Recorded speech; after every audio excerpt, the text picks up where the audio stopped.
terkait dengan tujuan ruang lingkup dan kriteria tersebut,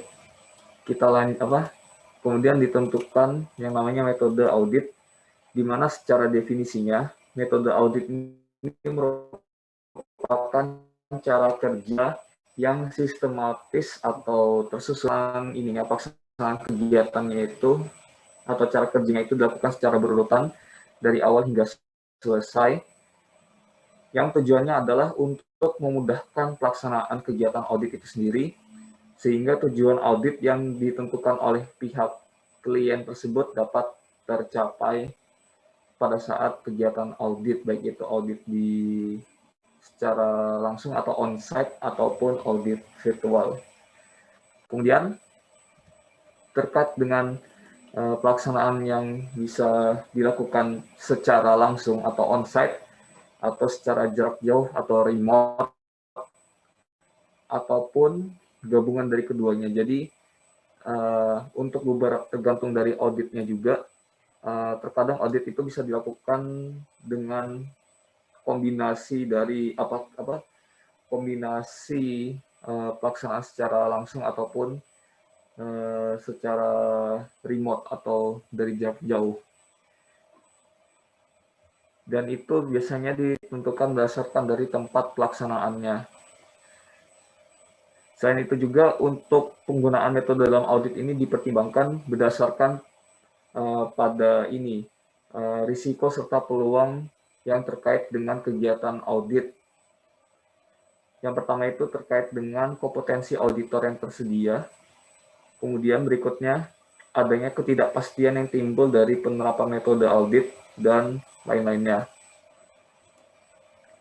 Adapun untuk tanggung jawab dari penerapan metode ini, untuk setiap audit pada tahap perencanaan tetap berada pada pihak pengelola program audit atau ketua program audit jika pelaksananya itu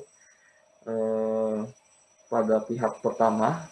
Kalau misalnya pada pihak kedua dan pihak ketiga mungkin masih ingat ya pada minggu kemarin, untuk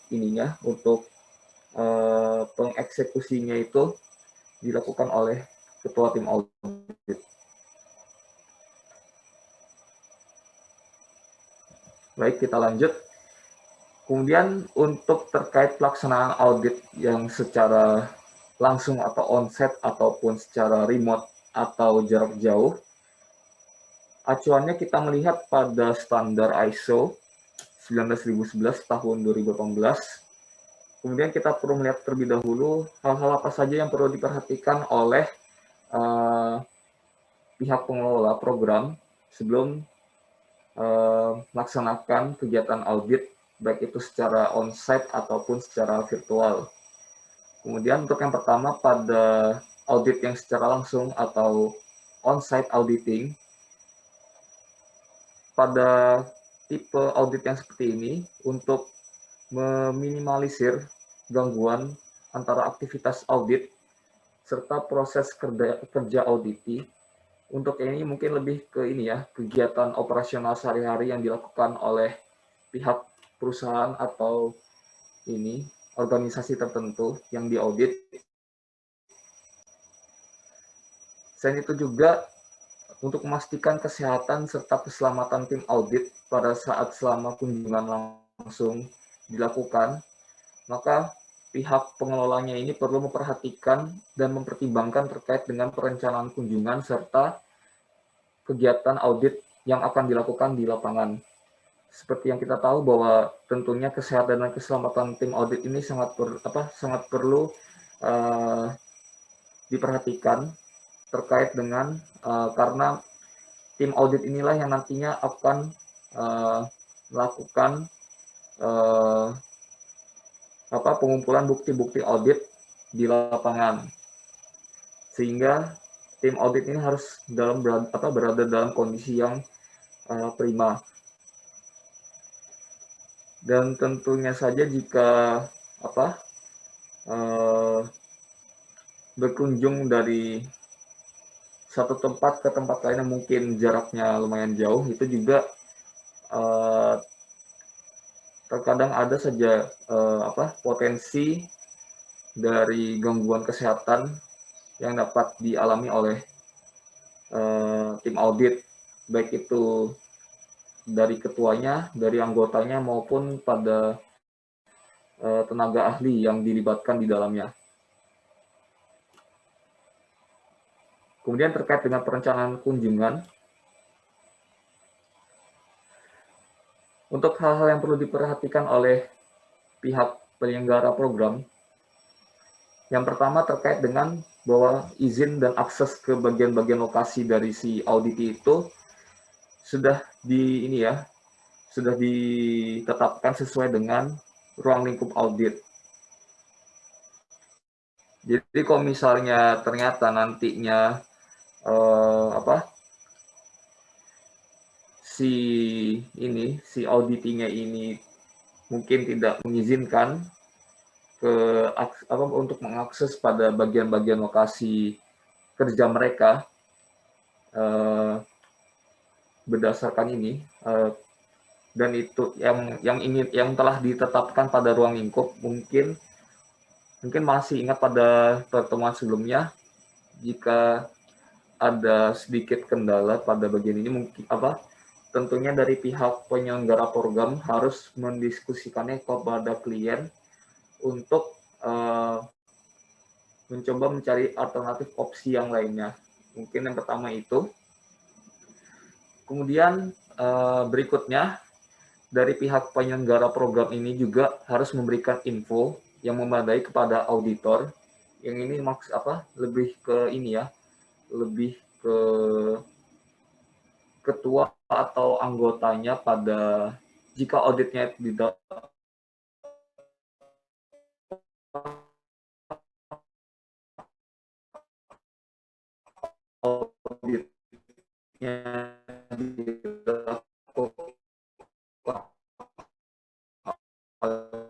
pihak pertama atau kepada anggotanya saja jika auditnya atau dengan karantina budaya serta jam kerja dari si auditingnya itu sendiri pada saat melakukan kunjungan. Selain itu juga terkait dengan informasi vaksinasi serta izin yang diminta serta direkomendasikan. Kemudian yang ketiga itu terkait dengan konfirmasi dengan auditi bahwa APD atau alat pelindung diri yang diperlukan pada saat melakukan kunjungan ke lapangan itu akan terus disediakan untuk tim audit. Kemudian berikutnya, mengkonfirmasi rencana dengan auditi terkait dengan penggunaan perangkat seluler dan kamera, termasuk merekam informasi seperti foto lokasi dan peralatan, salinan screenshot atau fotokopi dokumen, video kegiatan, serta wawancara dengan mempertimbangkan masalah keamanan dan kerahasiaan. Jadi untuk yang ini, jika nantinya Anda akan mungkin akan terlibat dalam kegiatan audit, mungkin ini perlu diperhatikan ya, karena kalau misalnya dalam kesepakatan dengan si auditingnya ini dari pihak mereka tidak ingin beberapa foto atau dokumen tertentu itu tersebar luas ke publik, pastikan Anda jangan sampai disebarluaskan, dan kalau misalnya disimpan ke dalam di device, mungkin disimpannya di tempat yang bisa dibilang cukup aman dan tidak dapat diganggu gugat oleh pihak eksternal yang bisa dibilang yang tidak berkepentingan dengan kegiatan audit yang dilakukan. Kemudian yang berikutnya, hal-hal yang lainnya itu adalah terkait dengan audit ad hoc yang tidak terjadwal. Maka pihak personelnya ini pada saat yang para pihak yang nanti akan diaudit harus diberitahu terlebih dahulu tentang tujuan dan ruang lingkup auditnya. Jadi mungkin ini ya, tadi yang pernah saya singgung pada pertemuan pertama terkait dengan komunikasi antara ketua tim audit dengan si pihak auditi atau pihak yang akan diaudit itu perlu dilakukan. Kecuali kalau misalnya audit yang sifatnya itu ad hoc, jadi lebih ke ini, gimana pihak auditornya datang langsung ke auditi secara tiba-tiba. Jadi secara general tentunya pihak auditornya, tim auditornya perlu untuk lakukan kontak terlebih dahulu kepada auditi, seperti itu. Kemudian untuk hal-hal yang perlu diperhatikan kedua lainnya adalah terkait dengan kegiatan audit yang di lapangan.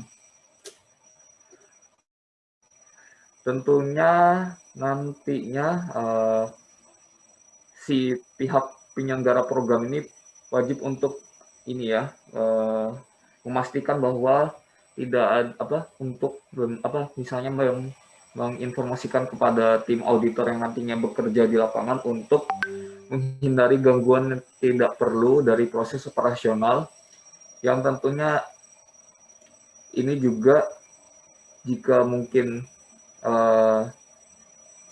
mungkin seperti beberapa kasus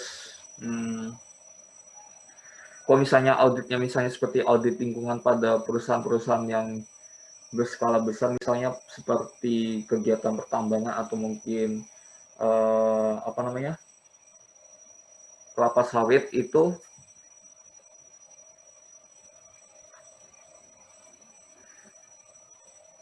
tidak jarang juga ditemukan semacam ini ya,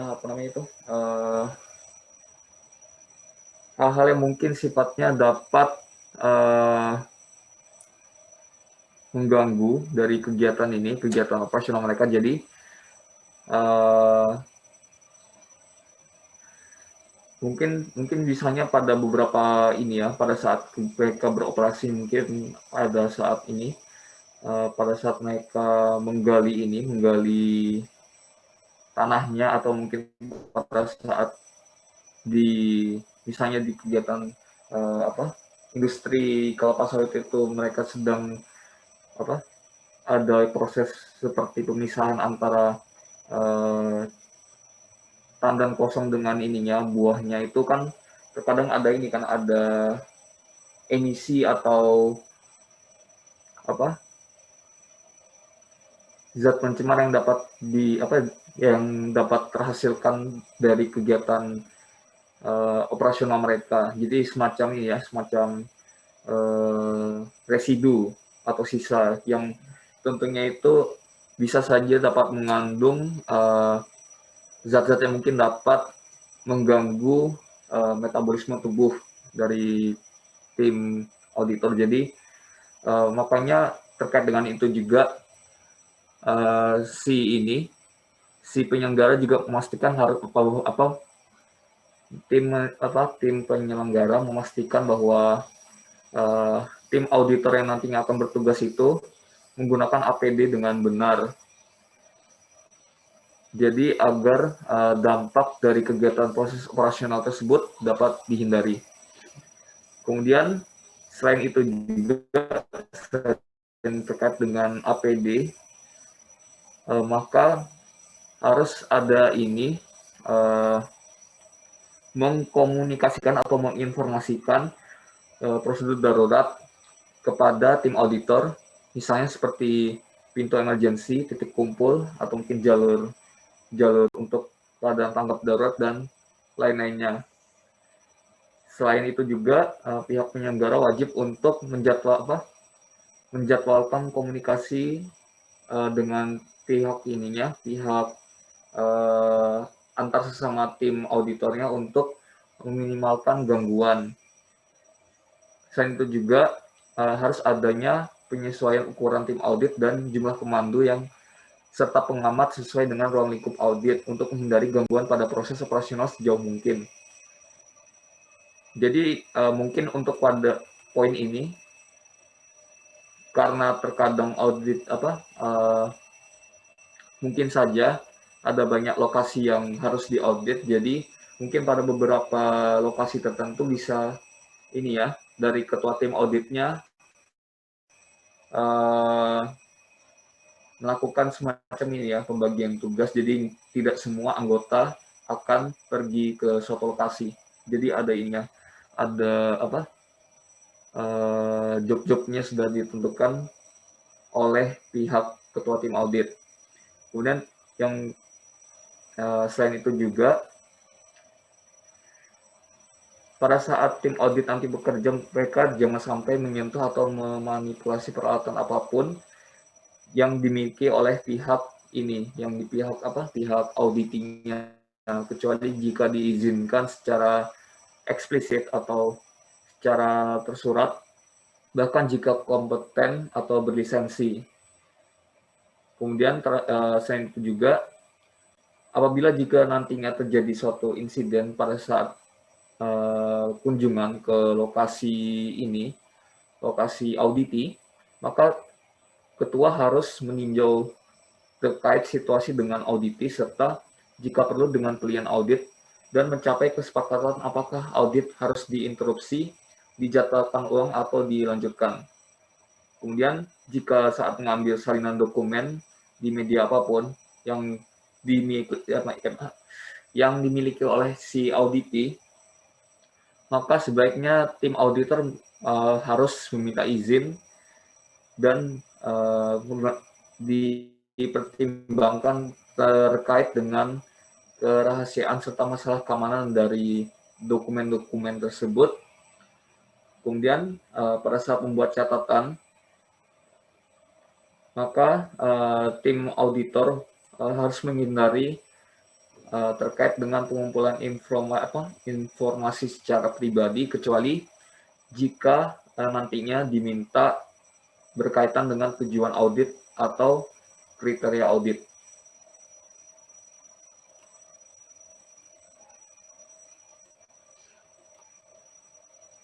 Kemudian untuk audit jenis yang kedua, ada audit remote atau virtual auditing, di mana untuk audit ini dilakukan jika sebuah organisasi melakukan pekerjaan atau menyediakan layanan yang menggunakan lingkungan online yang memungkinkan orang terlepas dari lokasi fisiknya untuk melaksanakan proses.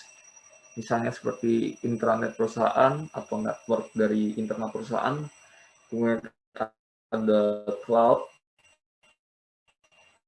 atau mungkin juga seperti ini ya, aplikasi web conference seperti Zoom atau Google Meet, itu juga bisa digunakan. Kemudian untuk mengaudit lokasi virtual itu terkadang disebut sebagai audit virtual atau audit jarak jauh, di mana pada tentunya dalam audit ini juga menggunakan teknologi untuk mengumpulkan informasi, mewawancara auditi, dan sebagainya. Audit ini dilakukan jika audit tatap muka atau audit onsite itu tidak dapat dilakukan atau tidak memungkinkan dikarenakan kondisi. Jadi kalau misalnya pada saat ini pandemi seperti ini, mungkin audit remote atau virtual auditing ini menjadi opsi yang mungkin lebih diutamakan jika dalam melakukan kegiatan audit.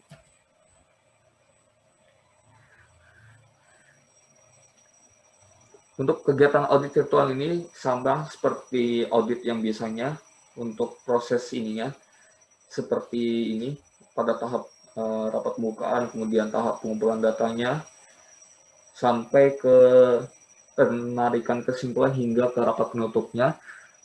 Namun bedanya kalau di sini pada jenis audit virtual ini lebih menggunakan teknologi untuk melakukan verifikasi bukti objektifnya. Nah, terkait itu juga karena audit virtual ini sangat bergantung dengan teknologi yang digunakan atau seperti hardware, softwarenya, maka dari pihak tim audit serta auditingnya ini wajib untuk memastikan persyaratan teknologi yang tepat, sehingga untuk kegiatan audit virtualnya dapat dilaksanakan. Yang pertama terkait dengan pemastian dari pihak tim audit itu harus menggunakan protokol akses jarak jauh yang telah disetujui oleh pihak penyelenggara,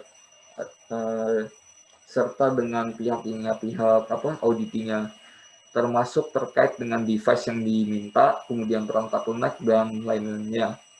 Kemudian yang kedua, terkait dengan pemeriksaan teknis sebelum audit untuk menyelesaikan masalah teknis. Jadi mungkin misalnya seperti kendala jaringan atau mungkin device yang digunakan mungkin agak sedikit bermasalah, itu mungkin sebagai tahap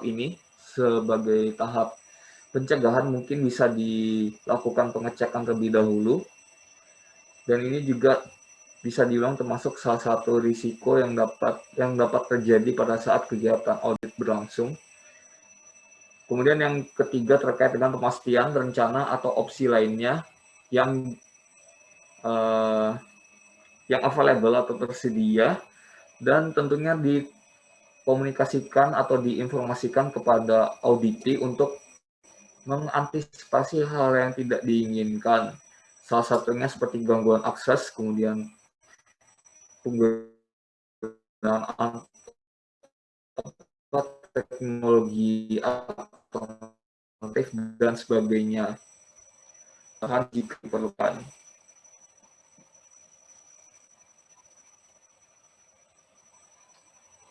Nah, terkait dengan ini juga, terkait dengan audit virtual ini, maka ada semacam kompetensi auditor tambahan, di mana dari pihak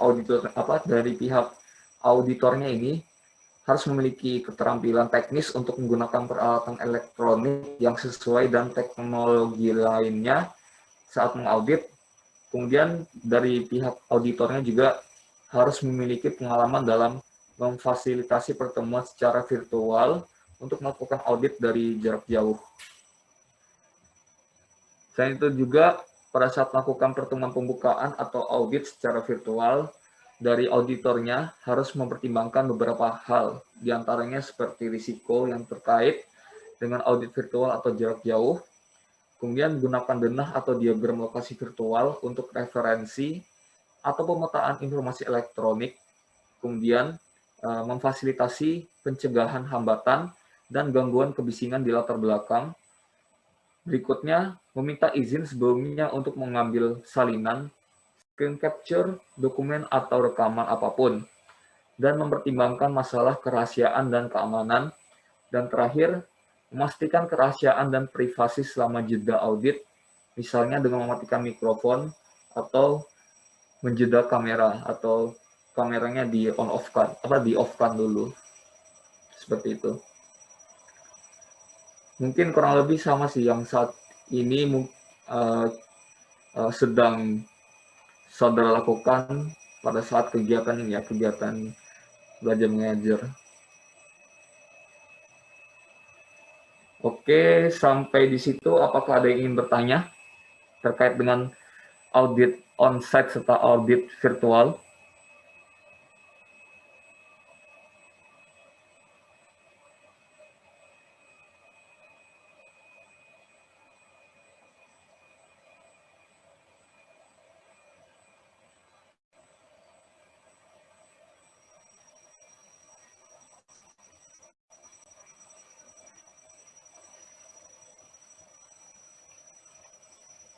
Baik, jika tidak ada mungkin kita bisa lanjutkan. Kemudian kita masuk sedikit ke penerapan metode pada kegiatan audit lingkungan hidup. Di mana untuk kegiatan audit lingkungan hidup ini dilakukan untuk menemukan bukti objektif agar tujuan audit dapat tercapai sesuai dengan permintaan dari pihak klien. Kemudian terkait dengan hal-hal tersebut, maka dalam pelaksanaan audit lingkungan hidup ini sendiri, tidak jarang tim audit ini melakukan upaya untuk menentukan tingkat objektivitas bukti serta temuan audit.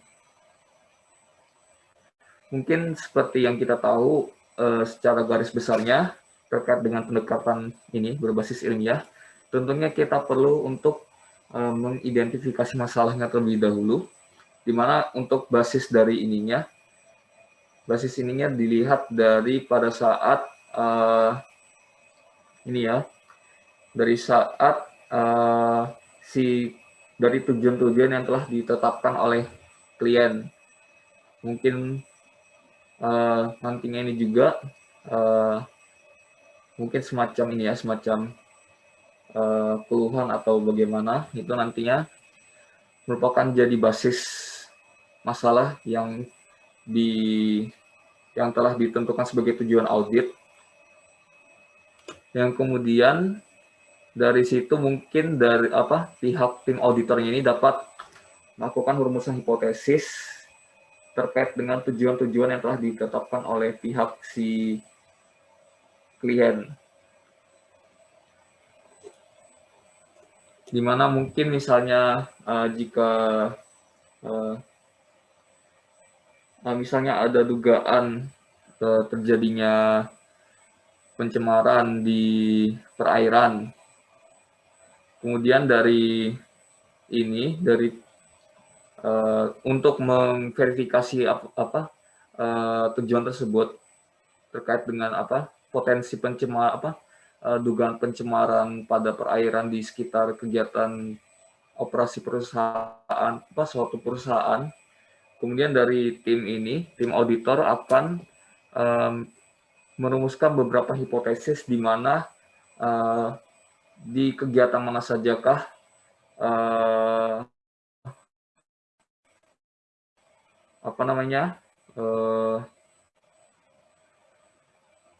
atau di kegiatan atau di proses berpotensi menghasilkan pencemarnya. Dan ini juga mungkin terlingkup pada bagian ini ya, di bagian ruang lingkup audit. Kemudian setelah menentukan identifikasi masalah dengan rumusan hipotesisnya, maka dilakukan uji hipotesis di mana ini terkait dengan pengumpulan bukti auditnya, terutama pada bukti objektifnya. Setelah pengumpulan bukti dilakukan, maka dilakukan terlebih dahulu terkait dengan analisis perbandingan antara bukti dengan dengan kriteria untuk mendapatkan temuan, di mana temuan ini nanti akan menjadi dasar untuk menarik kesimpulan yang berkaitan dengan tujuan audit yang ditetapkan oleh klien. Kemudian terkait dengan uji hipotesis untuk pengambilan data atau bukti auditnya, itu ada beberapa stepnya juga terkait dengan pembuatan rancangan penelitian atau metode spesifiknya, kemudian pengambilan sampel, serta pengolahan dan analisis data. Oke, kita lanjut. Kemudian terkait dengan pembuatan rancangan penelitian, kemudian dalam konteks ini, seperti dokumen dan atau prosedur kerjanya itu sangat ditentukan oleh permasalahan yang akan diteliti. Dalam hal ini ialah tujuan auditnya. Kemudian pada suatu permasalahan yang dilaporkan oleh klien kepada personel, ini kepada pihak pengelola program atau auditor, dapat kemungkinan muncul sejumlah sub-sub permasalahan yang memerlukan rancangan penelitian yang berbeda pula, termasuk dengan metode yang terkait dengan penentuan sampel yang dibutuhkan, pengumpulan sampelnya, serta teknik pengolahan serta analisis dari sampel.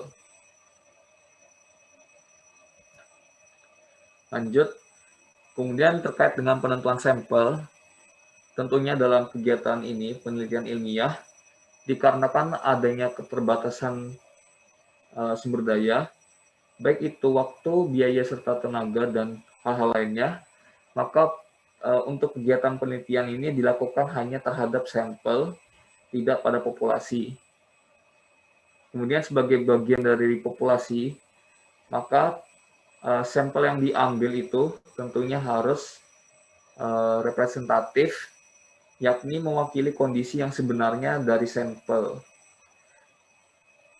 Maka dari itu batasan dari lingkup pengambilan sampelnya ini harus ditentukan terlebih dahulu untuk menghindari yang namanya bias. Kemudian untuk terkait dengan generalisasi dari sampel ke populasi itu mengandung risiko akan terdapatnya kekeliruan atau ketidaktepatan. Hal ini dikarenakan sampel itu tidak 100% mencerminkan secara tepat dari keadaan populasi. Maka dari itu, untuk teknik penentuan sampel sangat penting peranannya dalam penelitian, khususnya untuk memperkecil kekeliruan generalisasi generalisasi dari sampel ke populasi. Kemudian dari itu juga terkait dengan sampel yang nantinya diambil itu, terdapat beberapa teknik penentuan sampel yang paling umum digunakan. Itu khususnya adalah teknik pengambilan sampel secara acak atau random. Adapun untuk teknik penentuan dan pengambilan sampel secara random itu ada 5. Yang pertama ada simple random sampling, di mana untuk pemilihan sampel dari populasi dengan cara sedemikian rupa sehingga tiap anggota populasi mempunyai peluang yang sama besar untuk menjadi sampel.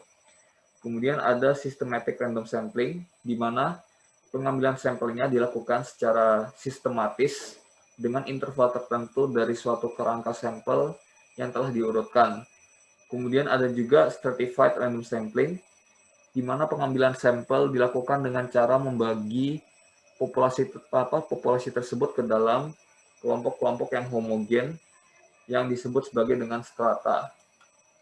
Kemudian berikutnya ada yang namanya cluster sampling, di mana pengambilan sampelnya itu didasarkan pada cluster atau kelompok atau gerombol dari beberapa kelompok kecil di dalam populasi, di mana setiap kelompok terdiri atas unit atau elemen yang lebih kecil.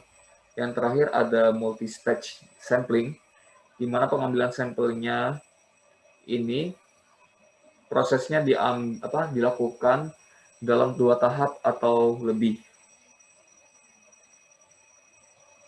Jadi ini mungkin ini untuk ini ya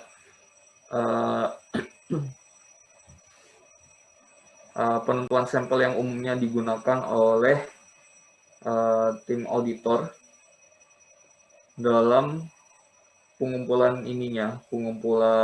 bukti auditnya.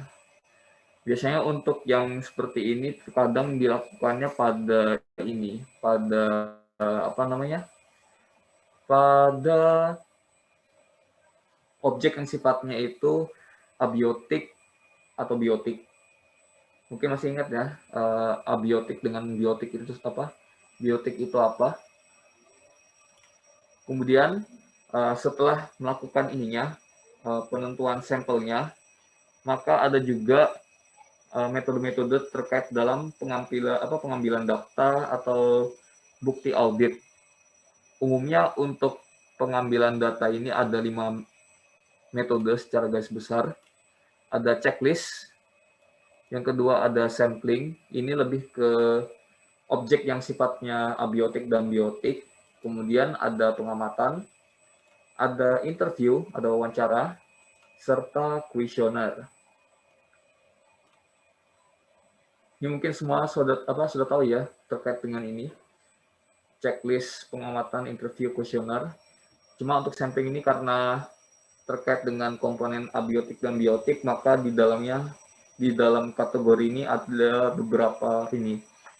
berbagai macam cara pengambilan sampelnya, tergantung dari objeknya. Apakah itu mungkin air, tanah, udara, atau mungkin pada flora dan fauna, seperti itu. Kemudian kita masuk ke metode yang pertama, ada checklist, di mana cara ini dipilih jika saudara telah memiliki informasi atau data yang cukup banyak. Adapun informasi terkait dengan parameter lingkungan yang diaudit diberikan dengan data-data deskripsi di checklistnya. Kemudian seluruh anggota tim diminta pendapatnya dan kemudian dibuat list atau daftar parameter lingkungan. Kemudian list ini kemudian diuji oleh tim auditor pada saat melakukan kunjungan di lapangan atau mungkin melakukan verifikasinya secara virtual pada saat melakukan ini melakukan pengamatan secara langsung atau mungkin pada saat menanyakan pertanyaan kepada responden. Salah satunya seperti itu.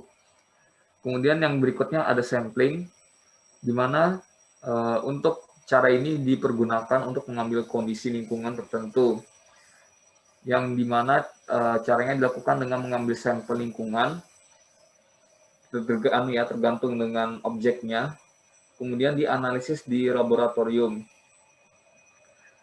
Dan tentunya untuk pada hal ini, umumnya digunakan untuk parameter fisik atau abiotik, serta beberapa parameter biotik.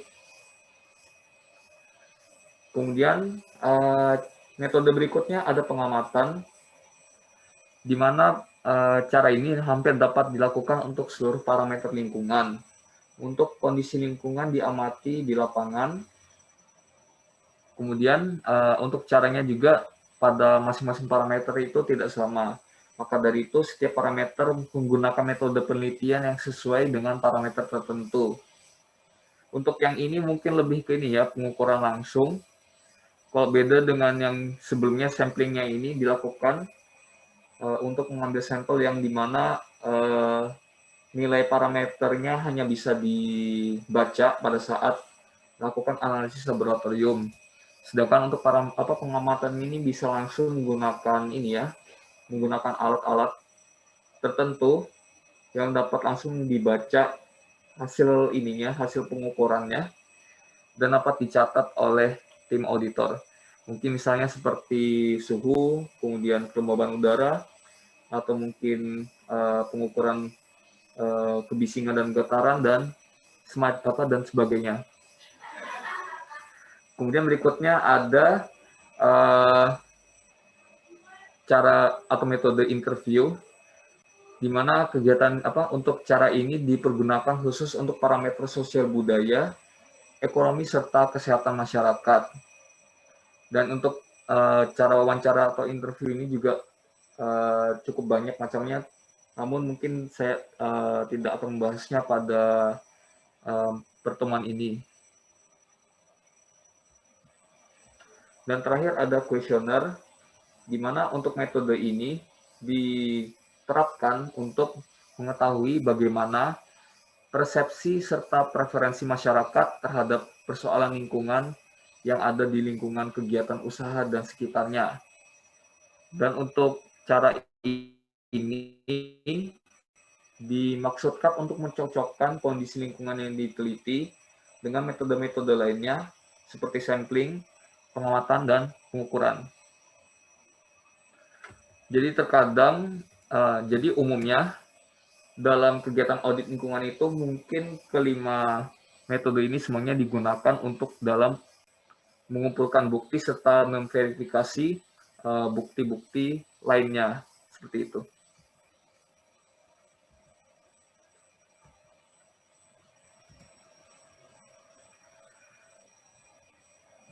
Kemudian terkait dengan objeknya ini sendiri, mungkin saya sudah sebutkan di awal, terkait dengan objek atau sampel yang dikumpulkan itu, ada yang sifatnya tergolong dalam kategori abiotik, ada yang biotik, yang terakhir ada Sosekbud-Kesmas atau Sosial Ekonomi Budaya dan Kesehatan Masyarakat.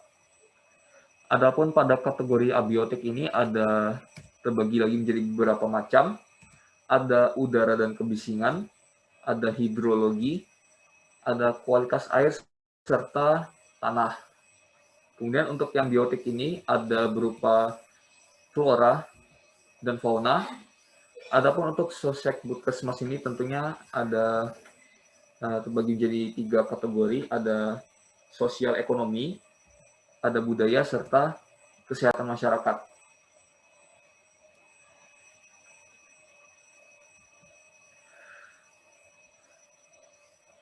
Kemudian untuk yang ini, yang abiotik ini, terkait dengan komponen iklim, udara ambien dan kebisingan, atau mungkin kita kategorikan saja sebagai udara dan kebisingan, itu biasanya ada beberapa parameter, diantaranya seperti suhu udara, kelembaban nisbi udara, serta kualitas udara. Kemudian ada juga parameter seperti gas SOx atau SOx, kemudian ada gas NOx, ada gas H2S, ada gas CO atau karbon monoksida, ada debu, timbal, serta kebisingan. Dan untuk pengumpulan data pada parameter-parameter ini juga berbeda antara satu dengan yang lainnya. Bisa dilihat ya pada tabel. Kalau misalnya pada beberapa parameter seperti gas belerang oksida, kemudian ada natrium oksida, serta gas dihidrogen sulfida atau H2S itu bisa dilakukan dengan menggunakan alat gas sampler. Misalnya seperti itu. Kemudian untuk parameter debu dan PB bisa digunakan alat high volume sampler. Kemudian selain itu juga terkait dengan metode analisis datanya, tiap parameter juga ada yang mungkin bisa sama dilakukan, ada yang menggunakan metode yang berbeda. Selain itu juga dari tim auditor bisa menggunakan metode atau cara-cara analisis lainnya sesuai dengan standar SNI, ISO, atau standar resmi yang lainnya sebagai alternatif, seperti itu. Yang ini mungkin lebih ke analisis data secara umum. Misalnya untuk gas SOx bisa menggunakan metode analisis parosanilin, kalau NOx bisa menggunakan Schwarzman, tapi ini bisa dibilang mungkin hanya salah satu dari beberapa metode analisis yang tersedia. Dan jika menggunakan metode yang lain, pastikan metodenya itu ada standarnya. Bisa SNI atau ISO atau standar-standar resmi, seperti itu. Untuk yang hal sama juga bisa pada parameter lainnya, seperti pada komponen hidrologi itu, parameter yang umumnya dikumpulkan ada berupa tinggi muka air tanah, ada pola aliran dan debit sungai, ada tinggi, lama dan frekuensi genangan atau banjir, serta kualitas air permukaan biasanya pada sumur dan sungai. Yang umumnya ini dilakukan pengumpulan datanya melalui pengamatan serta pengukuran di lapangan. Kalau analisisnya ini sendiri, untuk terkait dengan tinggi muka air tanah bisa menggunakan analisis hidrograf. Mungkin saudara bisa cari ya di Google seperti apa. Kemudian terkait dengan ini, seperti pola aliran, kemudian tinggi, lama, serta kualitas air permukaan itu bisa dilakukan analisisnya melalui pengukuran lapangan serta penilaian ahli, atau mungkin menggunakan metode lainnya sesuai dengan standar. Selain komponen kualitas hidrologi, ada juga komponen kualitas air permukaan. Yang pertama pada fisik, itu parameter yang biasanya diuji itu, yang dianalisis ada berupa warna, rasa dan bau, kekeruhan, padatan tersuspensi, bisa berupa TSS atau biasanya TSS, sama PHL, yang umumnya dikumpulkan melalui pengukuran in situ atau pengambilan sampel air. Dan untuk analisisnya bisa dilihat berbeda-beda, dan ada juga yang menggunakan metode lainnya, metode sesuai dengan standar. Dan ada juga pada kualitas air permukaan atau kimia, itu parameternya ada berupa pH, DO atau oksigen terlarut, ada DOD, COD, ada kesadaran total, ada logam-logam ada juga logam-logam seperti kalsium, magnesium, mangan, kemudian ion-ion yang lainnya seperti ion karbonat, nitrit, nitrat, dan sulfat. Kemudian pada komponen tanah itu biasanya yang dianalisis oleh tim auditor itu ada berupa jenisnya, kemudian kedalaman tanahnya, ada parameter permeabilitas atau kelolosan, kemudian ada tekstur tanah, ada reaksi tanah, ada kandungan bahan organik, kemudian kandungan dari unsur NPK, CAMG, sama parameter KTK. Di mana untuk tanah ini kebanyakan lebih dilakukan analisa secara laboratorium. Karena memang untuk tanah ini agak sedikit kompleks, jadi butuh analisa yang mungkin kadang bisa memakan waktu yang cukup lama seperti itu. Kemudian selain pada komponen abiotik, berikutnya kita masuk ke komponen flora. Di mana terkait untuk yang sering diamati oleh tim auditor itu terkait dengan komposisi serta struktur dari jenis vegetasi di lapangan. Kemudian diamati pada parameter jenis kerapatan, frekuensi, dominasi, indeks nilai penting, kemudian ada indeks kesamaan komunitas, ada indeks keanekaragaman, serta indeks keseragaman. Biasanya untuk pengukuran data-data ini, salah satunya menggunakan metode Transect. Biasanya untuk ini, area penelitian dari Transect ini dilakukan atau ditentukan dengan mempertimbangkan keterwakilan tipe komunitas vegetasi yang diteliti. Dan minimal dari panjang Transect ini sepanjang 1 kilo.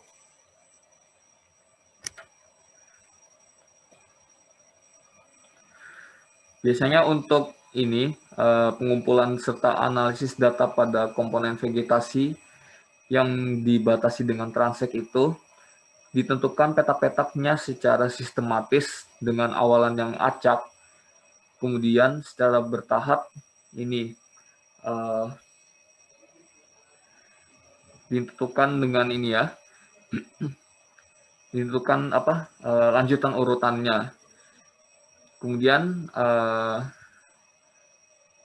biasanya itu untuk pengambilannya dilakukan dengan cara mengambil contoh atau cuplikan sampel dan bukan dengan cara sensus, mengingat adanya kendala teknis, khususnya pada dana, tenaga, serta waktu. Kemudian selain itu juga pada setiap petaknya dihitung jumlah individu setiap spesies dan diukur keliling dan diameter serta tinggi pohon untuk vegetasi tingkat pohon atau diameter lebih besar dari 20 cm, tingkat tiang atau dengan diameter antara 10-20 cm, dan tingkat pancang yang diameternya antara 2-10 cm, dan tingkat semai, di mana anakan pohon yang baru tumbuh hingga anakan pohon yang memiliki diameter kurang dari 2 cm. Seperti itu. Ini contoh rumus-rumus terkait dengan ini, analisa flora atau vegetasi di tempat atau lokasi dari perusahaan yang diaudit. Ini beberapa contoh rumusnya, mungkin nanti saudara bisa baca saja dulu. Kemudian berikutnya ada pada komponen biotik yang kedua, yakni fauna atau hewan-hewan, di mana beberapa metode dapat digunakan oleh tim auditor. Di antaranya ada metode IPA atau Index Point of Abundance, di mana pada metode ini dilakukan pencatatan populasi hewan pada titik-titik acak yang sudah ditentukan. Biasanya di tiap titik itu dikunjungi kembali selama 20 menit untuk melakukan pencatatan hewan tersebut. Selanjutnya hasil pencatatan itu dianalisis untuk menentukan frekuensi kemunculan, serta dominasi hewan pada tempat tersebut. Kemudian berikutnya ada metode inventarisasi yang dilakukan berupa pencatatan semua jenis fauna yang terdapat di suatu habitat atau suatu area proyek dengan langsung menjelajah ke tempat yang berpotensi terdapat hewan-hewan di dalamnya. Kemudian ada juga metode wawancara yang dilakukan dengan pencatatan semua jenis fauna yang terdapat di suatu habitat atau suatu area proyek terhadap responden dari beberapa golongan masyarakat yang mengetahui akan keberadaan dari fauna tersebut. Ada juga metode pengamatan jejak, di mana pada metode ini dilakukan identifikasi jejak langkah kaki hewan serta kotorannya. Selain itu juga jika ada metode yang sesuai berdasarkan SNI, ISO atau metode standar resmi lainnya, maka metode tersebut dapat dipertimbangkan untuk digunakan dalam pengambilan data atau bukti terkait dengan komponen fauna, seperti itu. Baik, sampai di situ apakah ada yang ingin bertanya terkait dengan pengumpulan ini tadi, pengumpulan bukti, baik itu pada cara maupun pada objeknya?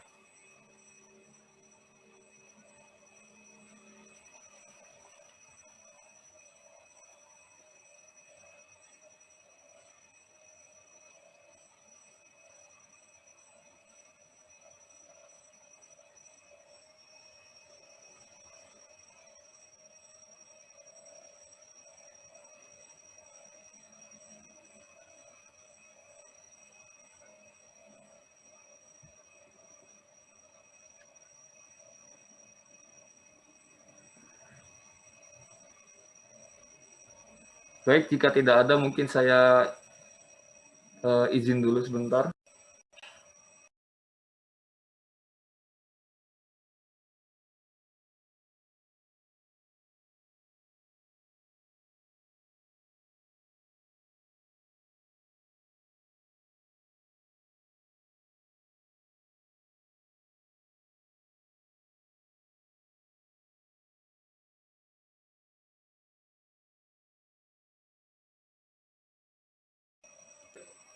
Oke, mari kita lanjutkan. Kemudian selain pada objek untuk komponen abiotik serta biotik, kita masuk ke komponen sosial, ekonomi, budaya, dan kesehatan masyarakat atau Sosebud-Kesmas.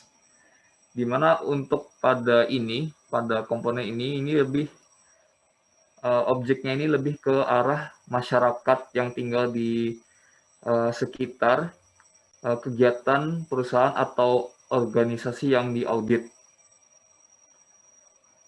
Jadi terkait dengan audit lingkungannya ini, biasanya data yang diperlukan itu berupa informasi mengenai human concern atau kepedulian manusia yang terkait dengan kesejahteraan dan kesehatan masyarakat.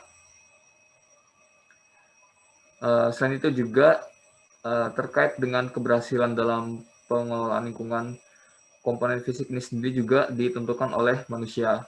Maka perlu diketahui bagaimana kinerja dari pengelolaan komponen aspek manusia yang dilakukan oleh pihak auditi atau pihak yang diaudit.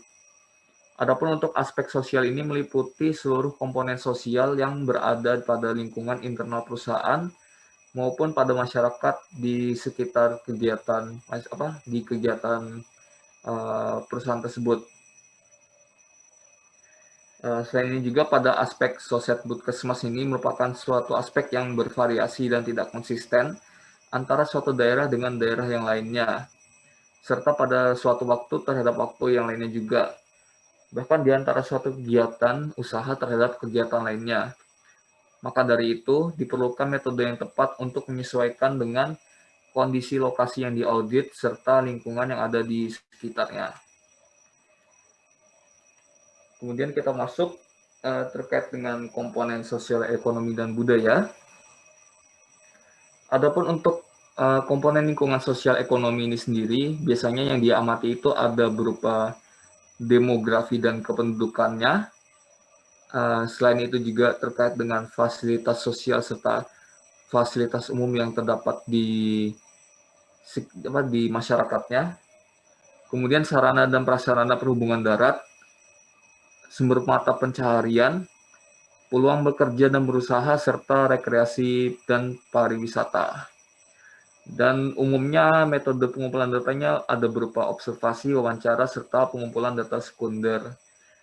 Dan untuk analisa datanya, ini mungkin semuanya hampir sama untuk setiap komponen lingkungannya, baik untuk sosial ekonomi, budaya, serta kesmasnya nanti umum menggunakan analisa secara tabulasi silang, analisa deskriptif dan tabulasi silang, serta penilaian ahli, atau mungkin metode lainnya yang telah dicantumkan atau tersedia standarnya. Kemudian berikutnya untuk yang budaya, itu umumnya parameternya ada berupa pola kepemilikan tanah masyarakat setempat, misalnya seperti tanah milik perseorangan atau tanah adat. Ada juga perubahan gaya hidup dan tradisi masyarakat lokal. Ada juga terkait dengan alkulturasi dan asimilasi, kemudian pola konsumsi, serta persepsi masyarakat terhadap proyek atau kegiatan perusahaan di sekitar mereka. Berikutnya, pada komponen kesehatan lingkungan, parameternya ada berupa keberadaan vektor penyakit, kemudian habitat vektor, ada sanitasi lingkungan, serta penyakit infeksi yang terkait dengan air atau waterborne disease. Kemudian di dalam tiap parameter itu juga ada beberapa subparameternya. Seperti pada parameter keberadaan vektor penyakit itu ada subparameter kepadatan populasi dan keanekaan jenis vektornya. Untuk pada habitat vektor ada subparameter area beristirahat serta area berkembang biak. Untuk sanitasi lingkungan ada subparameter seperti jalan dan pemakaian MCK, kemudian kebiasaan BAB, cara pembuangan limbah, serta saluran pembuangan limbah. Kemudian untuk pada parameter penyakit infeksi dan yang berkaitan dengan air atau waterborne disease, itu ada subparameter pencegahan atau prevensi dari penyakit, kemudian infeksi yang ditularkan melalui air. Untuk pengumpulan datanya itu umumnya menggunakan data sekunder atau pengamatan lapangan. Kemudian tambahan untuk pada bagian kemudian pada beberapa parameter tertentu seperti pada keberadaan vektor serta habitatnya itu biasanya ada pengukuran penangkapan larva dengan menggunakan landing trap. Kemudian ada juga estimasi yang dinilai berdasarkan oleh pendapat ahli.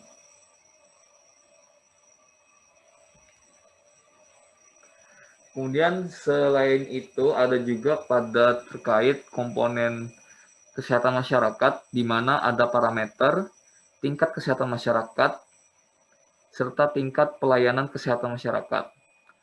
Untuk pada parameter tingkat kesehatan masyarakat ini ada beberapa subparameter yang biasanya dianalisis atau dikumpulkan buktinya terkait dengan keadaan 10 jenis penyakit, kemudian penderita dengan penyakit, ada sirkulasi dan wabah penyakit, ada KIA atau imunisasi, posyandu, dan KB. Adapun pada tingkat pelayanannya bisa dilihat pada subparameter terkait dengan jumlah dan intensitas kehadiran tenaga medis serta paramedis, kemudian jumlah dan kondisi sarana kesehatan, program dan gizi masyarakat, serta peran pengobatan non-medis. Yang biasanya untuk analisis datanya untuk datanya diambil dengan menggunakan data sekunder, dan untuk analisanya menggunakan tabulasi secara matematis atau standar atau metode lainnya yang ditetapkan oleh standar. Kemudian setelah melakukan pengambilan sampel, maka data-data yang telah dikumpulkan tersebut diolah. Kemudian data-data tersebut diseleksi berdasarkan reliabilitas serta validitasnya.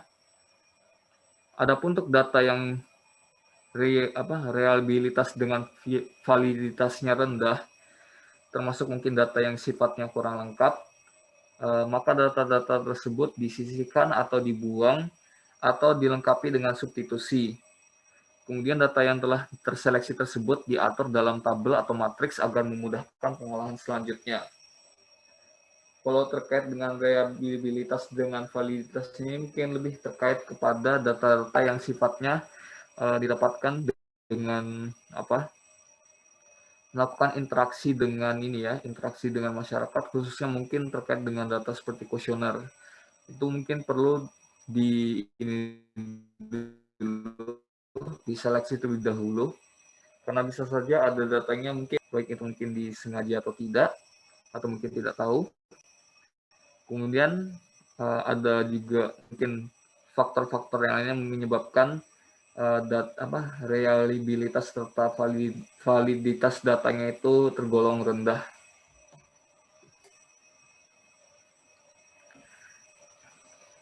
Setelah dilakukan pengolahan data, maka selanjutnya dilakukan analisis yang merupakan suatu langkah yang sangat kritis dalam penelitian. Maka dari pihak ininya, tim auditornya harus memastikan bahwa memastikan pola jenis dari tim auditornya harus memastikan pola analisis yang harus digunakan. Dan umumnya juga ada penelitian seperti penelitian kuantitatif yang memerlukan data-data dalam bentuk angka-angka untuk dapat dianalisis secara statistik. Ada juga penelitian yang sifatnya kualitatif, di mana pada analisis secara kualitatif ini, data yang diperlukan itu dapat berupa angka-angka maupun tingkat kondisi suatu objek penelitian untuk dapat ditarik kesimpulan secara deskriptif. Jadi untuk misalnya yang penelitian yang secara kuantitatif ini mungkin lebih merujuk pada data-data pasti seperti hasil pengukuran atau pengujian di laboratorium untuk parameter-parameter abiotik seperti mungkin pada kualitas air misalnya. Sedangkan untuk yang penelitian secara kualitatif ini mungkin lebih ke penelitian yang sifatnya berkorelasi dengan perspektif masyarakat. Seperti itu.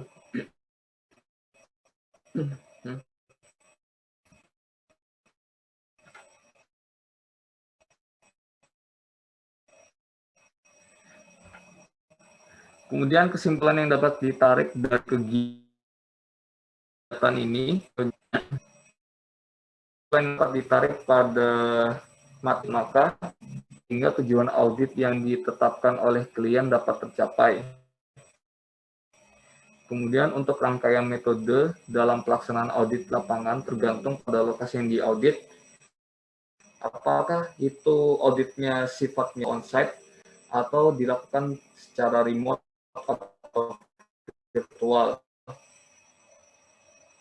Kemudian dalam penentuan metode audit, terutama pada audit lingkungan hidup, tidak jarang pendekatannya itu dilakukan berbasis metodologi penelitian yang dilakukan untuk memperoleh objektivitas pada bukti dan temuan audit.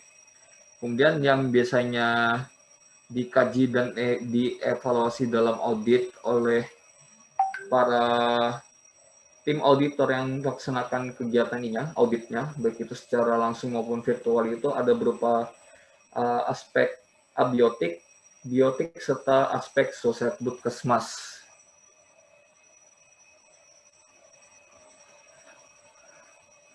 Baik, sampai di situ apakah ada yang ingin bertanya?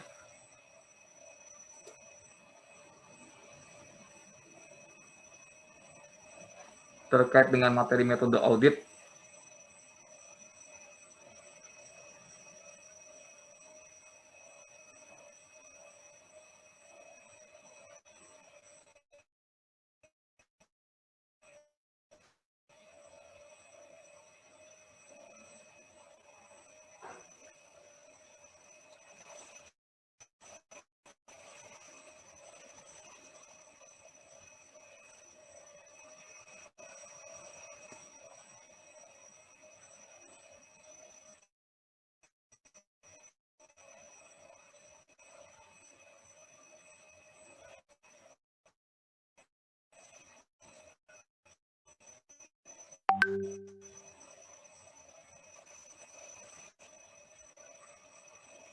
Baik, jika tidak ada yang tanya, mungkin berikut ini ada ini ya, tugas.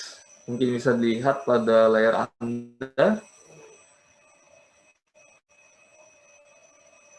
di mana tugasnya ini ada 3 soal, di mana Anda bisa mengerjakannya di Word, kemudian di ini ya, di PDF-kan, dan nanti tugasnya diserahkan saja dulu ke PJ biar nanti PJ-nya nanti mengirimkan tugasnya secara kolektif ke saya melalui email seperti itu. Mungkin bisa dicatat dulu atau di screenshot tugasnya.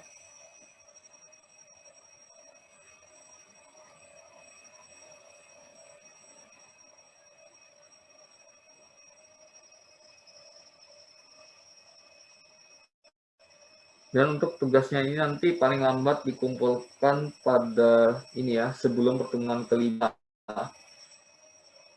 Jadi jika minggu ini adalah tanggal 17, maka paling lambat tugasnya itu dikumpulkan pada tanggal 2 Maret kalau tidak salah. Saya coba cek kalender, 2 minggu lagi adalah tanggal 3 Maret 2022. Itu deadline pengumpulan tugasnya.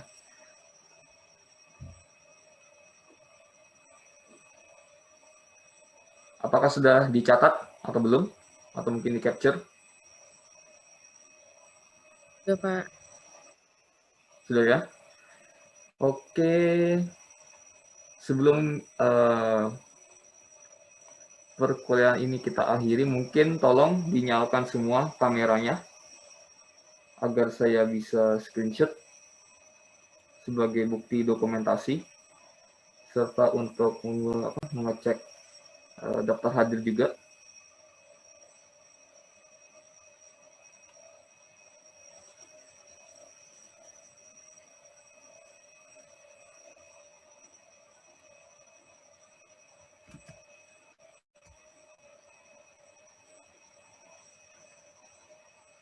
Kalau saya tidak salah ingat untuk angkatan 2000 ini 2000 berapa ya? 2019 ya?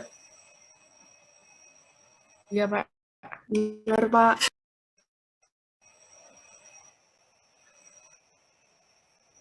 Kan semua, sebentar, masih loading tempat saya.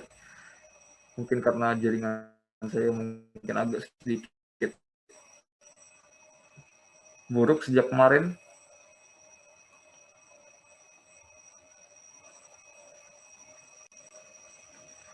Baik, di sini ada 46 orang termasuk saya, berarti hanya ada 45 mahasiswa yang ikut di sini.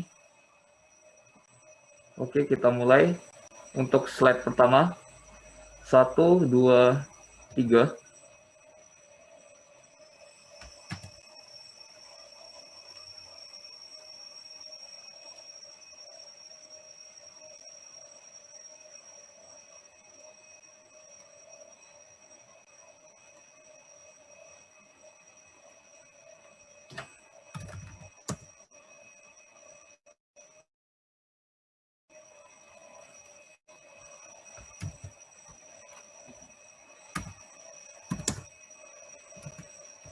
Oke, pada slide kedua,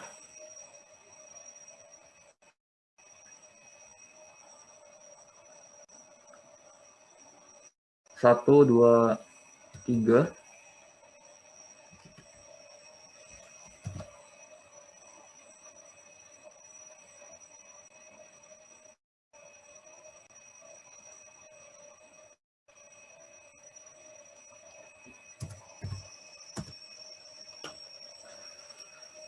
Oke, sudah ya. Baik, mungkin terkait dengan tugasnya ada yang ingin ditanyakan?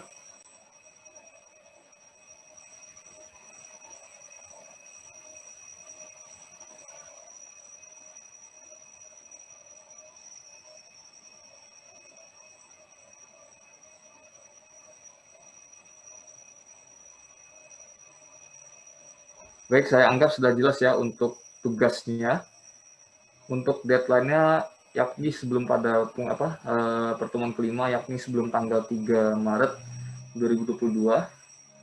Baik, eh, sekian untuk perkuliahan pada hari ini. Terima kasih. Wassalamualaikum warahmatullahi wabarakatuh.